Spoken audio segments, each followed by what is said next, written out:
ጤና ይስጥልኝ ተመልካቾቼ ዛሬ ይዤላችሁ የቀረብኩት ምርጥ የኦምሌት አሰራር ነው። እንደምትወዱት እርግጠኛ ነኝ። አሁን ወደ አሰራሩ እንሄዳለን።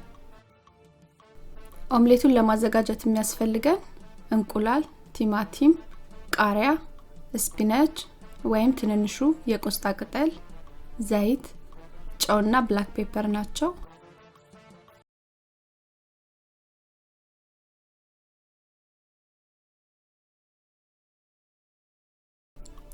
ቃሪያውንና ቲማቲሙን ድቅቅ አርገን እንከትፋለን። ቲማቲሙን በመንከትፍበት ሰዓት የውስጠኛውን ፍሬውን ማውጣት አለብን። ኦምሌታችን ውሃ እንዳይዝ ፍሬውን ከመሃል ያለውን ቀስ ብለን እናውጣዋለን። ከዛ የቀረውን ድቅቅ አርገን ተመሳሳይ ሳይዝ አድርገን እንከትፍና ከእንቁላሉ ጋር እናዋህደዋለን። ግማሹን ቲማቲም ነው የተጠቀምኩት። እንደ እንቁላላችን ብዛትና እንሰት ቲማቲሙንም ሆነ ቃሪያውን ማብዛትና ማሳነስ እንችላለን።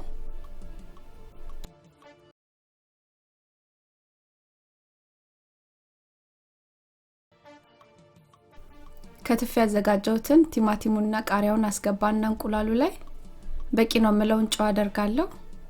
እንዲሁም ብላክ ፔፐር አድርጌ በደንብ አዋህዳቸዋለሁ።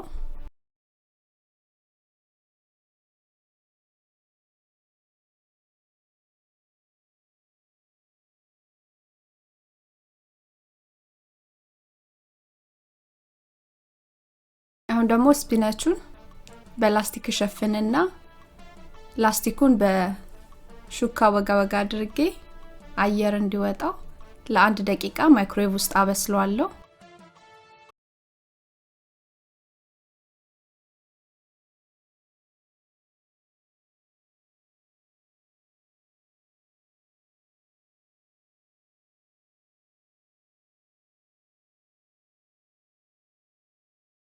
ምናበስልበት ሰዓት እሳታችንን ሎ ላይ ማድረግ አለብን።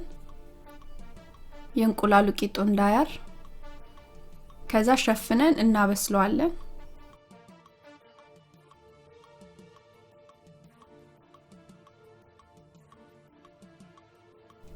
ኦምሌቱ እንደዚህ በስሎ ከመጥበሻው ሲላቀቅ ያዘጋጀነውን ስፒናቹን አንድ ባንድ እናደርግና ሙሉ ለሙሉ እንሸፍነዋለን። ከዛም ትንሽ ጨው ለቴስት እናደርጋለን ስፒናቹ ላይ።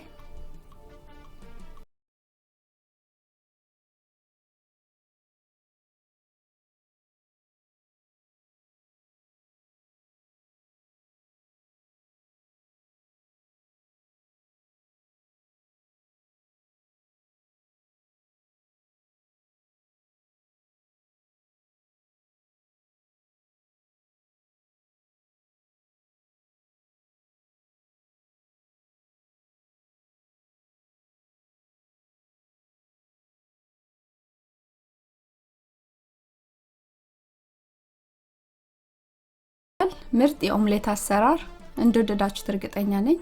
አስተያየት ጥያቄ ካላችሁ ቀበላለሁ። አመሰግናለሁ። ደህና ሁኑ።